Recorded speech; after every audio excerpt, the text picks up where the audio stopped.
Gold প্রতিটা চাষে, ধান জমি, পাটের জমি, প্রতিটা সবজি জমিতে সবসময় বেড়ে গেছে। তাই আপাতত আজকে আপনাদের কাছে এগ্রি গোল্ডের স্যাম্পেল সামনে দেখাতে পাচ্ছি না, কারণ এগ্রি গোল্ড শেষ হয়ে গেছে। তবে একদিন দুদিনের মধ্যেই পেয়ে যাবে। তাহলে ভেবে দেখুন এগ্রি গোল্ড প্রোডাক্টটা কতটা বেশি ডিমান্ড, যে পুরো কিন্তু হিউজ ডিমান্ড। তো আমরা প্রোডাক্ট পরে আমরা এগ্রি গোল্ড কেন দেব, সেটা প্রত্যেকের প্রথম প্রশ্ন। আচ্ছা, আজকে যে এই আমরা বালুরঘাটের সামনে জঙ্গল আছে, আপনারা দেখতে পাচ্ছেন সামনে জঙ্গল আছে, ফরেস্ট আছে। তো জঙ্গলে যে বড় গাছগুলো আছে, ওই গাছগুলোর জন্য কেউ কোনোদিন কিছু কি দেয়? কেউ কোনোদিন কিছু দেয় না। গাছগুলোর কোনো সমস্যা আছে? গাছগুলোর গ্রোথ বৃদ্ধি কমে যাচ্ছে। কোথায়? গাছের যে বড় জঙ্গলগুলোর কথা বলছি। বড় জঙ্গলে বড় গাছ, ঠিক আছে, কোনো সমস্যা নেই। এই ধরনের এই গাছগুলোর জন্য কিছু কি কেউ দেয়? এমনিতে হচ্ছে। কি করে হচ্ছে? আমাদের জমিতে আমরা এক বস্তার বস্তা রাসায়নিক সার দিচ্ছি, তার সত্ত্বেও একটা সমস্যা। কেন? গাছ নিজের খাবার নিজেই বানাতে পারে।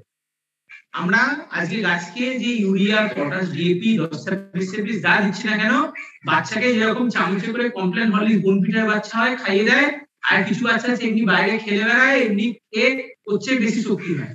আর যে কমপ্লেন বয় তার বেশি শক্তি নেই, ঠিক আছে? তাহলে আমরা চামচে করে খাইয়ে দিচ্ছি জমিতে, কিন্তু এই গাছগুলো কিছু দিচ্ছি না। তাহলে পার্থক্যটা কি? গাছ নিজের খাবার নিজেই বানাতে পারে, গাছে কিচ্ছু খেতে দিতে লাগে। গাছের জন্য কি কি লাগে? Nitrogen, phosphate, potash. তো গাছের শিকড়ে কি থাকে? ব্যাকটেরিয়া থাকে। কেউ যদি ডাল চাষ করে থাকেন, ডালের চাষ করে থাকেন, তাহলে ডাল গাছ যখন বড় হয়ে যাবে, তুলবেন গাছটাকে, শিকড়ে গুটি গুটি গুটি গুটি দেখতে হবে, ওগুলো কি? ব্যাকটেরিয়া। তো গাছের শিকড়ে কি থাকে? ব্যাকটেরিয়া থাকে। ব্যাকটেরিয়া কি করে? বাতাসে কত শতাংশ নাইট্রোজেন আছে? 78% নাইট্রোজেন আছে, 78% নাইট্রোজেন। সেই বাতাসে তো অফুরন্ত নাইট্রোজেন। আমরা রাসায়নিক সার কি হবে দিয়ে? রাসায়নিক সার দিয়ে নাইট্রোজেন দিচ্ছি, তো বাতাসে অফুরন্ত নাইট্রোজেন। বাতাসের যে অফুরন্ত নাইট্রোজেনটাই মাটির শিকড়ে দিয়ে দেবো, তাহলেও নাইট্রোজেন পেয়ে যাবে। সেটা কি করে হবে? ব্যাকটেরিয়া। এগ্রি গোল্ড আর কিছুই না, সেটা হলো ব্যাকটেরিয়া। আমি এগ্রি গোল্ডকে যদি ছেড়ে দিয়ে দিই, সব থেকে ভালো ব্যাসিলাস ব্যাকটেরিয়া, তার সঙ্গে করাঞ্জ, পোঙ্গামিয়া পিনাটা গাছের এক্সট্রাক্ট আছে, যেটা আমরা দিলে গাছ নিজের খাবার নিজেই পেয়ে যাবে। গাছকে আমরা বলে দিই গাছকে আত্মনির্ভর, কারণ আমাদের একটা মার্কেটিং প্ল্যান আছে, আত্মনির্ভর মার্কেটিং প্ল্যান, মানে নিজের পায়ে নিজে দাঁড়াবে। গাছও নিজের পায়ে নিজে দাঁড়াবে। কি চান কি চান না আপনারা? রাসায়নিক সার ঢালতে চান না গাছকে নিজের পায়ে নিজে দাঁড় করাতে চান? কি চান? নিজের পায়ে নিজে দাঁড় করাতে চান? তাহলে এগ্রি করবেন। আর যদি মনে করেন বস্তার বস্তা রাসায়নিক সার দিয়ে গাছকে পঙ্গু করে রাখবেন, নিজের পায়ে নিজে দাঁড় করাতে দেবেন না, তাহলে বস্তার বস্তা রাসায়নিক সার দেবেন, তা সত্ত্বেও গাছের সমস্যায় পাতা হলুদ হয়ে যাবে, গ্রোথ ভালো হবে না, হাজার রকম সমস্যা হবে। আর এগ্রি করে যদি দেন, তাহলে কোনো সমস্যা হবে না, গাছ নিজে থেকেই গ্রোথ করবে। এই অনেক চাষি বলে, স্যার প্রচুর রাসায়নিক সার দিয়েছি, যা ডোজ তার ডবল দিয়ে দিয়েছি, তা সত্ত্বেও গাছের গ্রোথ নেই। আমি বলি আপনি চোখ কান বুঝে এগ্রি গোল্ড একবার স্প্রে করুন, আপনার এক সপ্তাহের মধ্যে অসাধারণ রেজাল্ট। তাই হয়, যাকে একবার করে এগ্রি গোল্ড স্প্রে করাই, এক সপ্তাহের মধ্যে সে বলে, স্যার এত কিছু দিয়ে কিছু রেজাল্ট পাচ্ছিলাম না, স্যার এগ্রি গোল্ড দিলাম, সঙ্গে সঙ্গে রেজাল্ট পেয়ে গেলাম, অসাধারণ রেজাল্ট। এবং অর্গানিক সার্টিফাইড প্রোডাক্ট, আমাদের প্রতিটা প্রোডাক্ট অর্গানিক সার্টিফাইড, এবং এগ্রি গোল্ড সেটা হলো ব্যাকটেরিয়া। পরিষ্কার? তাহলে এরপরে আমরা এগ্রি গোল্ড দেবো তো একবারই স্প্রে করবো, বারে বারে আপনাদের খরচা করাবো না। আমি জানি আপনাদের পশ্চিমবঙ্গের চাষিদের অত বেশি সামর্থ্য নেই যে আমি বেশি খরচা করিয়ে দেবো। আমি একটা সিজনে একবার দিই, ধানের সিজনে একবার এগ্রি গোল্ড, হিউমিক 2 দিন বাদ দিন, কম দামের জিনিস। এগ্রি 82 খুব কম দামে, 2 দিন বাদ দিতে পারেন। এগ্রি হিউমিক লিকুইড 3 বার দিতে হয় একটা সিজনে। এগ্রি হিউমিক তরল একটা সিজনে সবজির ক্ষেত্রে আপনি 15 দিন বাদ বাদ দিতে পারেন। এগ্রি গোল্ড একবারই দিন। গাছ কখন দেবেন বলে দিচ্ছি।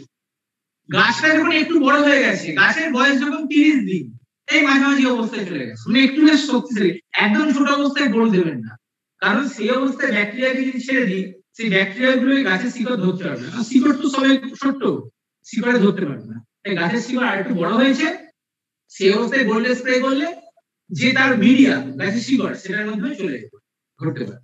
তাই জন্য একটু বড় হলে একবার গোল্ড। পরিষ্কার? একটা চাষে একবার করে গোল্ড দিন, অসাধারণ রেজাল্ট পাবেন, একটু গ্যারান্টি। তো গোল্ডের এত ডিমান্ড যে চা বাগানে আমরা গোল্ড দিয়ে উঠতে পারছি না। স্পেশালি কতগুলো ডিএলসিপির নাম বলবো যারা জাস্ট নতুন কাজ শুরু করেছিল। তার মধ্যে ওয়ান অফ দি ইজ হাতিয়াডাঙ্গা ডিএলসিপি সিলিগুড়ির কাছে। আমি জয়েন করার পরে পরে হাতিয়াডাঙ্গা শুরু করেছে, আজকে হাতিয়াডাঙ্গা ডিএলসিপি হয়ে গেল। কিসের জন্য? শুধু এগ্রি প্রোডাক্টের জন্য। হাতিয়াডাঙ্গাকে তার আন্ডারে কতগুলো খালি চা বাগানের ম্যানেজারকে ধরিয়ে দিয়েছি, ব্যাস ওখান থেকে চা বাগানের প্রোডাক্ট সাপ্লাই করে গোল্ড আসার সঙ্গে সঙ্গে পুরোটাই হাতিয়াডাঙ্গা নিয়ে নেয়।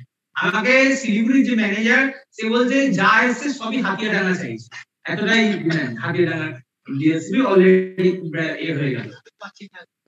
ওই তো সব হাতিয়াডাঙ্গা নিয়ে নিচ্ছে, চা বাগানে এত ডিমান্ড কি বললে হচ্ছে ব্যাপার।